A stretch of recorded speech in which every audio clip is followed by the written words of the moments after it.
ಮಿಥಿಲಾಂಬೆಯ ಮಂದಿರಕ್ಕೆ ದೇವಿಯ ದರ್ಶನಕ್ಕೆ ಹೋಗಿದ್ದೆ. ಅಲ್ಲಿ ದುರ್ಯೋಧನನ ಪತ್ನಿ ಭಾನುಮತಿಯು ಬಂದಿದ್ದಳು.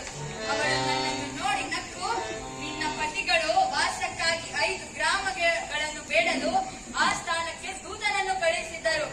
ಇನ್ನೇನು ಸಂಧಿ ಆಗುವುದು? ಆಗಲಾದರೂ ಈ ನಿನ್ನ ಬಿಚ್ಚಿದ ಕೇಶರಾಶಿಯನ್ನು ಮುಡಿಗಟ್ಟುವೆಯಷ್ಟೇ ಎಂದು ಕೇಳಿದಳು.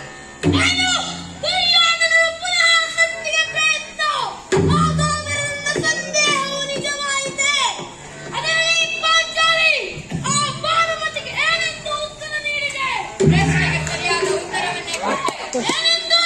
ನಿನ್ನ ಮುಡಿಯನ್ನು ಬಿಚ್ಚುವವರೆಗೂ ಈ ನನ್ನ